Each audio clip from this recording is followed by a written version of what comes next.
to Business Prowess with Raphael and Dr. Andrea.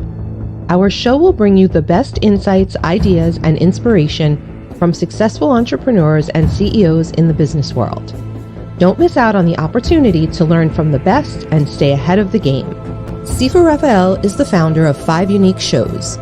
He's a fitness professional, solutions expert, executive coach, and head instructor at Max Martial Arts and Fitness in New York.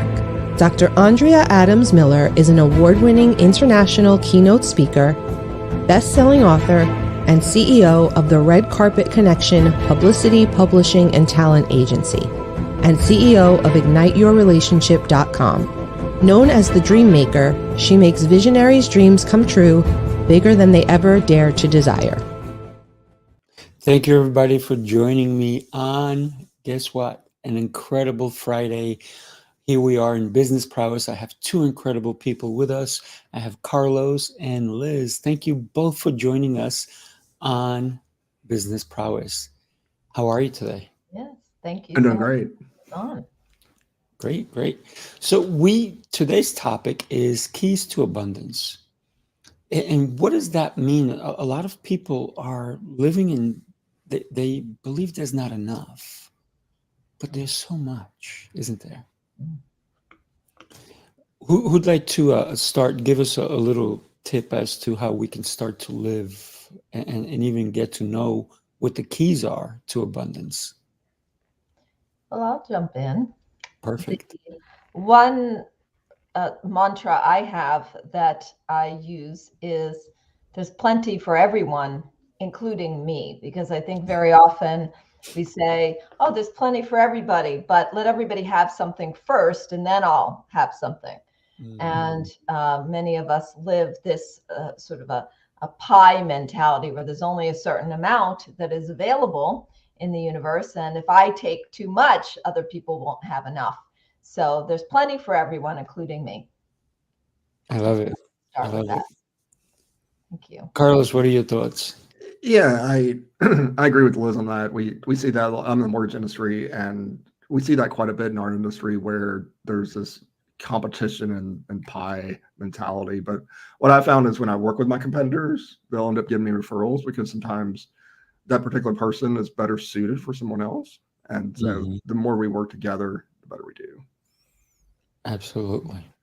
So what are the keys? How can we start to develop those ideas, those common sense that we think it's common sense, but to a lot of people, they don't believe it. And I think, Liz, you touched upon it. It's the belief, right? One of the things is belief. Do we believe we deserve it? Before, when we look around and we see other people living in a life of luxury or what we perceive to be luxury, doesn't mean it necessarily is, but what we think it is. And we see somebody either driving a nice car, living in a nice house, dressing a certain way, and we think, oh, I can't do that. How do we get to the point to say, I deserve that. I am worthy of that as well? Well, I think that's a great question. And I'm actually going to answer it this way. I don't actually believe any of us deserve anything or are worthy. In fact, I think that that's a conversation that slows us down. A lot of us are taught by the spiritual guru people to stand in front of the mirror and hype ourselves up like, I deserve all the abundance or I am worthy. And I'm just going to tell you that as a business coach, no one buys your services because they go, you know what, Liz, she deserves it. I really feel like she deserves my money. So I'm going to give her my money. And I do know that idea of deserving, it slows us down because then it becomes a question. Like, do I deserve it? Maybe I do, maybe I don't. You don't have it. You never have to justify having abundance. Abundance is not something that you need to justify. What abundance is something that you receive graciously and gratefully. And so I let go of that conversation. And I say it's plenty for everyone, including me. And therefore, I have the joy of receiving it. And that's where I go with that conversation. I love it. I love it. So it's not about other people. It's about you. You have to start with you, right? I deserve it because maybe I've done the work. Well, again, Maybe. I'm saying you don't want to come from a space of deserving at all. Oh, gotcha. So, Everyone is in a space. We all live in the same space of abundance, and to say I deserve something is to say I justify why I have it. And I'm saying you never have to justify having abundance in your life. And the way to receive abundance, or the way to have abundance, is to receive abundance. There's many ways that we actually reject abundance. And one of the ways we reject it is by convincing ourselves, well, I don't really deserve it. But that's just a conversation. We're all worthy of having abundance in our lives. So I'm just taking that qualification out and saying, am I ready and willing and able and graciously receiving abundance? so it's a matter of being open, right? Being ready for it. Which is a lot. Everybody says, oh, please give me abundance. I'm so ready. But when we look at our actual lives and how we're living them, we often aren't living that way. We question why we call things miracles. We question why people are giving us gifts. We turn people away when they compliment us. There are many ways that we turn abundance away, thinking the whole time that we want it and we're ready for it. Right. Carlos, what are your thoughts on that? Well, first of all, comparison's a thief of joy. I've heard that before, and I think that we often, and myself included, fall into that comparison trap where how did he or she manage to get all these sales and I didn't? Especially in the mortgage and real estate businesses, there's always this comparison mentality. Oh, so and so had this many deals this month, so and so had that many deals this month, and it can suck you in and drive you crazy. At least that's what I found. And once I let go of that and I said, it is what it is, I can get inspired, and that's one thing to get inspired by it, but it's a totally different thing to let it bring you down and let it cause you to get depressed and woe is me. And the other thing is that oftentimes, especially in the real estate space, that we don't know what's going on the other side. We don't know how many hours a week they work. Did they work 60 hours? Did they work 75 hours? Did they ignore their family? And oftentimes what I've found is that, that person that seems to be at the pinnacle, they ignored their family, or, then you find out a month later they're getting divorced because they ignored their spouse, all those kinds of things. So there's all kinds of different things that potentially happen. And I'm not saying don't go for the top, because it's certainly an achievable goal and something to strive for, but you have to understand the price that other people paid. Yeah. Well, think about Steve Jobs, right? If you read his book or anything about him, that's what he regretted most, his relationship with his daughter. Yeah. And Bezos too. when you Didn't he get divorced too? yeah, that too. when you consider do you want to give up certain things, and what is it that you're giving up in order to have that lifestyle, that abundance, if you will? I think it's really important not to confuse wealth with abundance or material wealth. I mean, please, thank you, universe, wealth. I'm all for it. So I always want to caution the universe that I'm not saying I don't want money, saying there are people that have tremendous wealth that do not feel abundance, feel abundant. And there are people with very little wealth that live a life of beautiful abundance. So first of all, what is abundance to most people? And that is usually it's a sense of ease, a sense of joy, a sense of connection that's different. An example that I use, I have a weekend long course that I do called the Abundance Breakthrough Course. And this woman came in and she said, my television is broken. I have a son. We like to watch movies, and I want a big screen TV. And by the end of the weekend, she said, actually, it doesn't matter to me. We could be sitting with our phones, looking together on the couch. Oh my goodness! Speaking of having my phone in my hand, and she said it was about the relationship with her son that was important. So she was picturing having a big screen TV was going to deepen her relationship with her son. And she came to know it's about the joy of being together that really was the abundance for her. Yeah. So people do see abundance in different ways, right? Because what may be abundant for you can be abundant. There's a difference for someone else. Someone who is already making $100 million a year, to them, abundance is making $1 billion. And somebody who's making $100,000 a year, abundance to them would be $1 million, right? So it's all perspective as well. Yeah, I've heard that yeah, for sure. that says after about $80,000 a year, your actual feeling,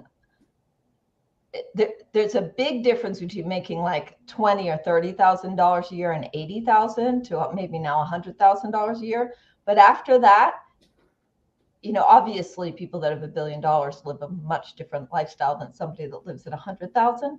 But you're no longer worrying about paying your rent or getting, you know, having a car that runs or things like that. And after that, it's not as much of a difference as you would think. Not at all. Not at all. But when we consider abundance, that there is in health, wealth, wisdom, right? To me, those are the three that I think most people ask for. Is there any others that people actually in your realm with working with people that ask for besides wealth, besides health, besides wisdom? Is there anything else? Do we put time in there? People really want free time, I find. Yeah, I like Time that. freedom, money freedom, creative freedom. Freedom is time, right? Freedom to do what you want, because we all have a whether we like it or not, we have a time clock on us, right? Yeah. Each one of us. And I think that's the trap, that to make the more money, you often have to give up a lot of time. So there's, how do you, and I've gone through this myself. It's like, okay, yes, I want to be the top person in my company, but at the same time, I don't want to work 80 hours a week and burn myself out and be exhausted and have horrible health. You know, how do you balance that? And that's always the trick. And yeah, you can outsource, but to a point. Right. Yeah. I always wonder about the guy that wrote that book, The 4-Hour Work Week, which I read a really, really long time ago, and I don't even know if they finished it. But I always, and listen, if you're listening out there, 4-Hour Work Week guy, okay, I didn't, you know, just take this with a grain of salt. I'm like, there's people in his company that are not working 4 hours a week. No. You know, when Carlos mentioned about delegating, you can only delegate so much, because part of the creative process is being creative yourself. And yeah, it's interesting. Even being creative, if you're the CEO and you're the creative aspect of it, you're going to do more than 4 hours, right? Yes, Yeah. you can build it so it kind of runs and you're going to just check it out. You know, maybe it is 4 hours a week, but there's other aspects of that business that have to be run. There's no Coca-Cola, even though I'm not promoting them, or any other company, Amazon, they're not working 8 hours a week. They're not even working 12 hours a week. They're probably working 40 or more in order to keep this well-oiled machine running. In real estate, Carlos, you know this, you can show a house to a person and you think, yep, they're going to buy it today. And guess what? Not buying it today. And then you keep showing it to them. And then all of a sudden you say, wait a minute, am I wasting my time with these people because they haven't made up their mind? So you think you're going to make a sale right on the spot and they don't buy. Oh yeah. I mean, well, you got two situations. One is they don't like the house and then it's back at square one, or it's they don't qualify for the loan. You know, they come back to me and I say, oh, well, the taxes are this much. Oh, I didn't know the payment's that. And either I don't qualify them because the taxes are too high, or they hear the new payment and go, oh, never mind. Or there's other risks, like rates have gone, you know, rates are all over the place. So they might have called me 2 months ago and rates were one amount. They call me now. I give them the updated rate and they're like, oh, never mind. I can't afford that payment. You get that. And on top of that, as if that wasn't crazy enough, you've got multiple offer situations now. It's still a very, very competitive market, especially here in Ohio where I'm at. And so what often happens is they get all excited, they find the house, they put an offer in, only to find out five other people are in love with that house too. Now they're in a bidding situation, and it's who wants it more. So yeah, it's definitely one of those things that, I used to get excited about every single application, and now I'm like, okay, I'll get excited on closing day, but until that point, the money's not here yet. So. I found that sometimes even on closing day, you can't be excited till the final signature is on there. Oh, for sure. Yeah, at the end of closing, when the title company calls me and says, hey, we've closed, then I can get excited. Up until that point, it's potential income. And yeah, it can get frustrating because the wife's like, how much do we have coming in next month? I'm like, well, it could be 1,000, could be 21,000. I'm not sure. And she's looking at me like, what do you mean? Well, I've got this deal, this deal, this deal. If it closes, we get this much. If it doesn't close, we get this much. Oh, okay. And that's just the reality of the business. I love what you're saying, Carlos, because I bought a townhouse in New York City, and my husband and I looked for like 3 years or something. I won't tell you the whole backstory. Yeah. But the very first time I put in an offer on a house, I remember, as I'd never owned, I was in my 40s and I had never owned anything yet. And I just was at night, I just remember laying in bed going, oh my God, this is so exciting. And then I didn't realize that, the next day they didn't accept our offer. That wasn't for this house. And then even when we went to buy this house, there were other people, and the seller was hard, and we got in a loan, and she didn't like the loan, so we had to get a different loan. But then she wouldn't let the what do you call that person that comes assessing? She wouldn't let the new assessor come. I mean, it was the hardest thing I ever had to do in my life was to buy this. And but the belief that kept me going through that is somebody's going to have to buy this house. It might as well be me, because she wasn't only giving me a hard time, right? She was giving everybody a hard time. And the belief that, and related to real estate, is that the right house is there for me somewhere. The right thing is happening. This is one of the ways people get tripped up with around the idea of abundance. And I love using the real estate as an example, which is there is this like competitive thing happening. And if I know with absolute certainty that I'm going to find a house that I don't want to use the word dream house, but a house that is right for me, and I know that going into the process, I won't spend any time agonizing about the offers that got turned down. And when I think back to that offer that got turned down, I'm like, oh, thank goodness that offer was turned down, because otherwise I'd be living in that house and not in this house. And so, also the idea of abundance is there's multiple, we tend to come from this, there's this one final glorious result, but that's not really how life works. Like if you come from a space of abundance, there are plenty of opportunities, there are plenty of houses, and the right house for the right amount of money and the right job and all those things are there if we come from that place of abundance. You just touched upon something that I find very interesting, especially with salespeople. They're trying to sell you like, if you don't buy it today, that's it. It's gone. You'll never have it. And that's where we have to realize that, hey, you know what? Opportunity shows up every day. It's just dressed in different outfits, but opportunity is there. And if I miss this opportunity, guess what? My life will not end. I will be able to take another one tomorrow. And if tomorrow is not it, it'll be next week. You said you were looking for 3 years before you finally got what you want. But it's understanding that, hey, you know what? There is abundance. There's abundance in the real estate. There's abundance in cars. There's abundance in money. There's abundance in everything in our lives.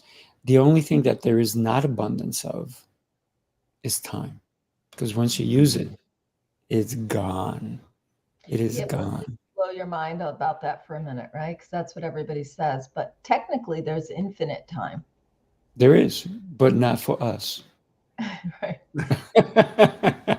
you none of start, us if you track your can. time, If you you will track your find time, out yes, you can you have use a it lot of best.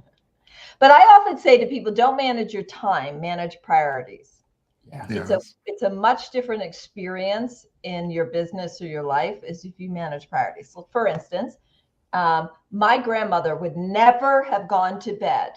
My Italian grandmother would never have gone to bed with dirty dishes in her sink. Mm. But I don't know what her creative, what she left unfinished in her life that she wanted to do but never did. I don't know. But I will tell you, let's just say, she never wrote a novel, right? So if I have eaten dinner and I have an hour and I could wash dishes and clean the kitchen and then go to bed, or I could leave the dishes and go write my novel, the supposed novel everyone wants to write. The priority in that moment is not the dishes, but your novel. Now, if my mother-in-law is coming over, I'm probably prioritizing the dishes, not writing my novel. Ultimately, if I really didn't care, I would still prioritize the novel. But, most of us don't want our mother-in-law to come over and see dirty dishes in our sink. So there are times when we think we have to be doing something that we're prioritizing, which you actually don't have to be doing. And you think, oh, I didn't have time tonight to write my novel. Well, you actually did. It's just that you did the dishes instead. Mm. So priority, important. Right. And And as long as that you, was your intent, then that's good. yeah, yeah. And earlier we talked, Liz, about your to-do list, and how important is that to have that time, to time block, if anything, because people, they think a to-do list and that they'll write 30 things and they'll only do 4 of them, or they don't put a priority on what the to-do list is.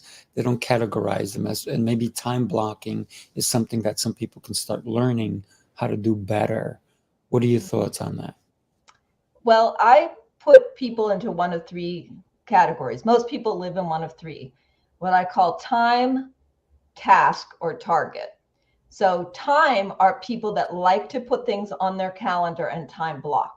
I just did it this morning. There's a cool website called FocusMate. Have you heard of this? Focusmate.com. No, not yet. And you go on, and all you do is you sign up for a time. You could do 25 minutes, 50 minutes, or 75 minutes.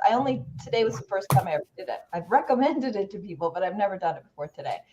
And what you do is you sign up, which makes you show up. Like, I'm not going to leave someone hanging, right? I'm more responsible than that. So that's time blocking, where you put it on your calendar and you show up. And sometimes it helps to do something like the FocusMate. Task are people that love to write tasks and check them off. And so that is just, that's where they get their feeling of satisfaction, that they checked things off. I'm a target person. I have to have a deadline. So if I have a deadline, so I told my intern that by today at 2:00 when she came in, I would have these emails done. And again, I'm responsible for making sure that I don't not do it, which is why I set up the time, the FocusMate this morning. So you have to, if whoever is listening to this can think about, where do you like to go with that? And then I like to use some combination of that to get myself into action. But you have to leverage what is most effective for you. Absolutely. Absolutely. I also own a wood shop. For example, if I have a client and they need something done by a certain time, yeah, everything is planned out exactly. But recently I redid one of my offices, and I said, I made a huge U-shaped desk. I mean, huge. It's like 8 feet, 16 feet, 8 feet, and it's huge. And and I said, there's no time on this one. It's whenever I get to it. And I finished it. It took me a month, but normally if I was doing it for a client, I would have done it a lot sooner. But I was enjoying doing it. And I said, I'm going to do it at this day. I'm going to go and I'm going to spend 2 hours doing it. And so I was not in a rush. So there was no priority there. Right. Now, once I demolished my other office, then there was priority. Then I had to put the, I had to put the spin on it. It's like, okay, I need to get this done, because now I gutted my other office. I had to finish it before I can bring the finished work into it. So that's how we can time block. And I love the fact that you talked about task or even incentives as to why we need to do something. And I think that's something, if we also can get into habits, that also helps us with abundance. Yeah. What do you So I have a few thoughts on time blocking as well. So I'm in a coaching group. Wayne Solomon has a real estate coaching groups, and he talks about, and for me in the mortgage business, we've got a lot of unpredictability. We don't know when applications are coming in. We don't know when the phone's going to ring. And oftentimes it can be stressful to figure out how to time block given those parameters. And so what Wayne says is to do basically 3 to-do lists. One is your must get done today or else list. And then one is I would kind of like to, if I have time. The other one is a little bit more of a filler type list. And that has really helped me a lot, that now I just look at that list as like, okay, what is on that must do list? And that's the priority. We're going to crank out that list, and sometimes just turn the phone off for a couple hours so I can get that list done. And then I can turn the phone back on, call everybody back, answer those texts, all that type of thing. So that, to me, that's just one of many ways to time block. And especially for those of you out there that are in an industry, there's a lot of unpredictability, a lot of interruptions, just something else to think about. Yeah, I'm interested how you said you did the table without a deadline, or you're just going to do it. And have you heard of the book, The Four Tendencies? No. Gretchen Rubin, she wrote The Happiness Project. And again, Gretchen, if you're listening, it's not that I didn't like your book, but I preferred, I think a better listen or read was The Four Tendencies. And it's about the tendencies that we have around accountability. So you're probably an upholder. Shifu Raphael, you're probably an upholder, and an upholder says, I'm going to do something, and then I do it. Always. Right. Okay.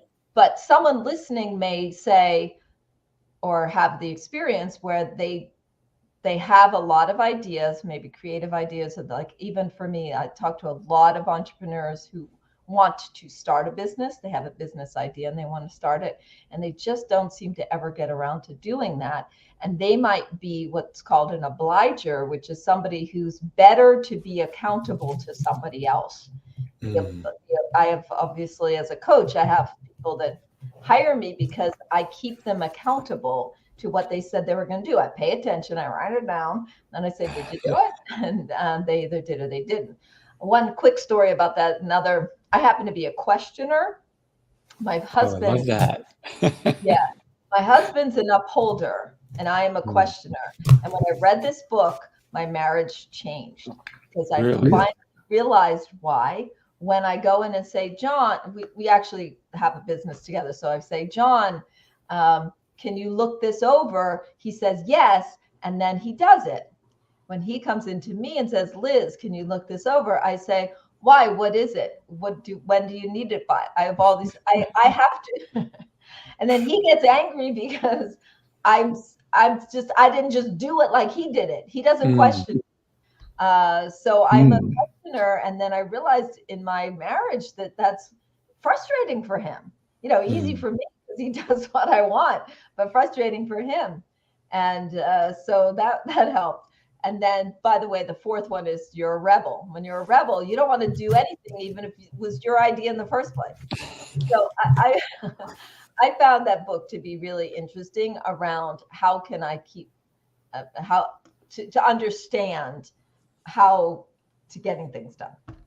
I love the fact that you talked about that your husband got frustrated, because now you understand him. Before reading that book, you didn't understand him. because you're like, I'm going to get it done, but what is it? And meanwhile, he took quick action. You wanted more details. So you're questioning. And I also question, because if you want me to do something, I want to be able to do it to the best of my ability. But if I don't have all the answers and I don't know exactly how you want it, I can't do it. I can't satisfy you, right? So, I'm not a people pleaser. I'm more of a task pleaser. I want to make sure that the task is done correct, right? So for me, the other thing that I think a key to abundance is showing up, right? I think a lot of people don't always show up. And I think that's a big problem, because people, they want something, but they don't fully, maybe they'll show up a couple of times and then all of a sudden they become unreliable. They're not there. So when we consider showing up, I think that's a huge aspect of our character, how we're going to be there, if we're going to be there. And you said something about me that when I say I'm going to do something, yeah, I do it. And I said every time. And the reason I do that is because I believe my word is my bond. I'm old fashioned that way. And I know a lot of people that you need a contract, right? Hey, wash the dishes. Yeah. Can you sign this? Make sure. Right. So for me, if I say I'm going to do something, if I say I'm going to be somewhere, I do it. If for some reason I cannot, I don't wait last minute. I as soon as I can't do something, I let the person know, and then I try to rectify how can I make it work, even if I can't show up for that time. So I think that that's how we can get more into the abundance realm. Is it's there for the taking, but if we don't know how to take it, I think that's where we're missing the point. Yeah. And I think on that point you're just making, that sometimes people overcommit, or they commit to things to oblige, when oblige are one of those, oblige the other person, that they don't know how to say no, when deep down they just didn't want to do it to start with, and they don't know how to let down the other person. Yeah. Absolutely. I have a saying in my coaching program: people don't do what they don't want to do. And if you don't do it, it doesn't get done. Like, it seems so simple. Like, guess what? If I don't do it, it didn't get done. Shocking. Crazy how that works. It's shocking. Shocking, right? I don't do it, it didn't get done. Yeah, that's interesting. Well, for example, I'm creating a well, not just public speaking, a communication center here in New York, and I'm doing a physical location, and I'm already working on it. I'm meeting with people. I'm doing all different things in order for it to come to fruition. But it's also, I'm doing something online, so it's going to be. I'm having meetings. We're taking actions. We're getting the logo done, website, everything. But I'm meeting with all the key players who are going to make this happen. But if I don't do my due diligence, then it'll never happen, right? Because it's my baby, right? And even though it's my baby, I can't hoard it, if you will. I have to give some of it away so that the other people feel they're invested in it, so that they can help also, so they can do their part. Because if they don't feel like it belongs to them, they'll feel like they're an employee. And that's not what I want. I want people to feel like this is an amazing opportunity. I want to be part of it. Yeah, being at stake is a really big part of Mhm. getting stuff done. You mentioned about your word is your bond, and most human beings think that they are integrous people, and most people are integrous people. However, there's a chart that I use sometimes, which is levels of commitment, right? The lowest level of commitment is wish, hope, want. I wish that I wish I had more money, or I hope that my client comes in, right? The next level up after that is I'll try. Well, I'll try to get out to see you tomorrow, or I'll try to make more sales calls tomorrow. Right? The next level of commitment is that you're committed until some Mm. circumstance comes along. And a circumstance, by the way, can be a fear. So I'm committed until I feel like I'm getting rejected. I'm committed to making sales calls until I get tired, or I'm committed to being on time. And if you live in New York City, everybody that's late will tell you the same thing. The subway, right? It's always the subway. But if I told you that there was $1 million going to be under your seat if you got there on time, even $100,000, which I think is almost more relatable to people, you would have run if you had to. You would have gotten the first Uber. You would have done anything you needed to do to be there. and then, of course, the highest level is committed, whatever it takes. And so the thing about keeping your word, and your word is your bond. So you clearly have made that a practice for yourself to make that. And what that means is you're committed whatever it takes. So if that's your bond, then you're going to show up and do it. The large majority of perfectly effective people in the world are living in a space of committed until, which is why, I'm committed to writing my novel until there's more dishes to do than it's got a mess, or I'm committed to being on time until some circumstance or some feeling comes along. And if you can make that little distinction, because that's what coaching is all about, making distinctions. If you can make that distinction between being committed until or being committed whatever it takes, you'll be a lot more effective, and you won't have as many time conversations because you'll be more effective at what you're doing. Oh yeah, you reminded Liz, me of. Go ahead, Carlos. So Liz, that was really interesting. I'd never heard that before. Did you get that from a book or something, or where did you learn about that? I did some leadership style trainings, in my late 20s, early 30s. And that was a concept that they talked about a lot because it was about being effective and making that distinction. Yeah. Gotcha. I didn't make it up. When I worked in New York City, there was a girl that was late every day. And I worked in an architectural firm. And she lived 3 blocks away.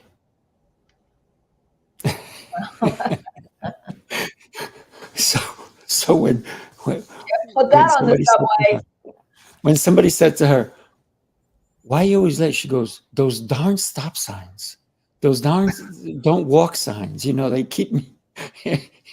She just came back with a good line, but she was still late anyway. But you were right. When you said if we put money and incentive under your seat, will you be late, or will you show up early? And I think the incentive should not be necessarily that, but it's how you feel.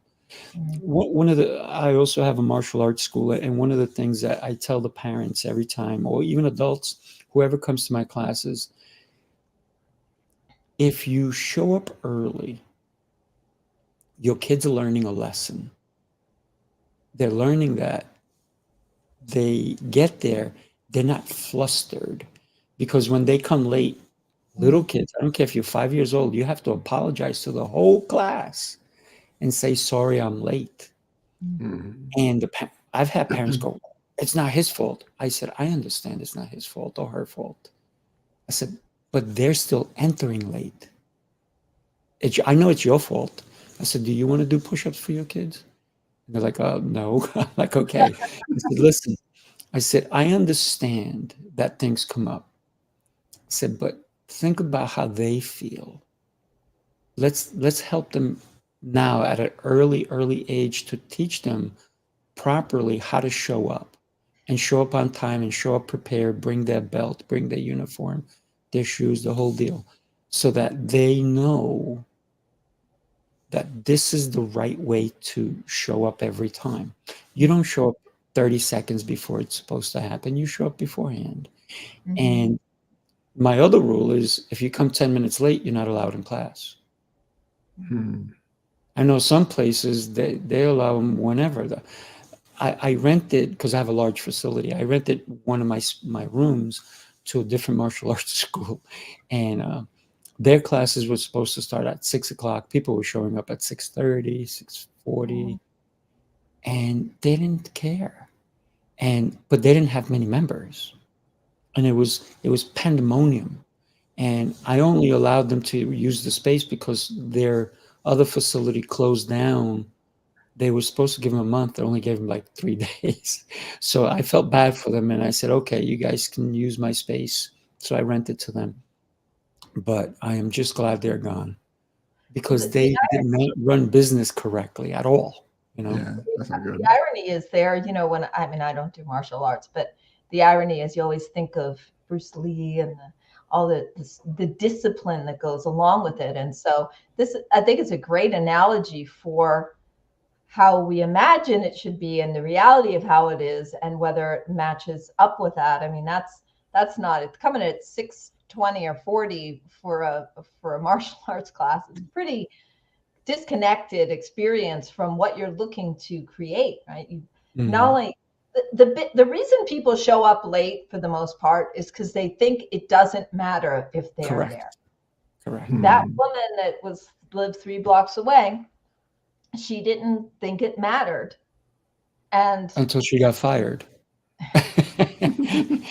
She was a good architect, but she got fired because when we were having a meeting or whatnot, and she was not present, and did everybody have to sit around and wait for her? Yeah. Nobody wanted to do that. And if we were having a conversation with her, if I was coaching her, I don't really coach employees so much, but if I were coaching her, there's a reason she was showing up late, and it is nothing to do with circumstances. Oh yeah. She had some underlying conversation that said, my presence doesn't matter enough for me to show up on time. Yeah, that's diving deep now. but that's what it's about, right? It's about us understanding. It's how somebody who turns around and says, I've shown up late my whole life. I said, well, you don't have to continue living your life that way. You can make the changes right now. You can make that mental change. You can say, like you said, Liz, why are you showing up late? Or why are you not showing up? Or why are you doing this? Every action, I believe, leads to reaction, whether you like it or not. Right? All abundance in the world is there. It's there for all of us. And when we all ask for it, but we take no action to get it, then what are we doing? Everybody goes to church or synagogues or the mosque or wherever they go, and they pray for greatness, pray for this, pray for that. But then they go home and sit in front of the TV. Are your prayers being answered? Yeah, it's the everything is working out for me goes right hand in hand with, and I'm working on it. Yes. Right. I'm doing it. Well, we're about to wrap it up. What do you think? What was your one takeaway that you or a takeaway that somebody listening can leave with today? Carlos? I think the big takeaway was the 4 tendencies, and I wrote that down because I think that's a really interesting concept, and I've never heard that, so I'll probably pick up that book. So thank you for sharing that, Liz. Yeah, you're welcome. Well, I enjoyed listening also with Carlos about being reminded that things take the time they take, and it's not finished until it's finished, not only that you're at the closing, but you're at the end of the closing and you have those keys in your hand. And what that reminds me of is how we often give up too early in the process, thinking, well, things aren't working out for me, when actually they are working out because the right thing is always happening. And I would say that is a true key to abundance, is to have a belief that the right thing is happening, because everybody talks about the law of attraction, but nobody talks about the law of resistance and how that will slow you down, resisting. So thank you for that reminder. Yeah. It's incredible when we can think about what we can do, but the most important thing that today reminded me is we we have to understand that our time is super precious, and we don't know. We all do have that clock, but we need to be able to use that time properly. And I love the fact that you realize that your husband and yourself, you have a better relationship because now you kind of understand where each one of you stands. And I think relationships, that's where people go wrong. They assume they know what the other person is going through, instead of asking them, hey, how does that make you feel? So I think for me, it's always about time, because we can't get it back. And I know you said there's abundance of time, but we still have a limited amount.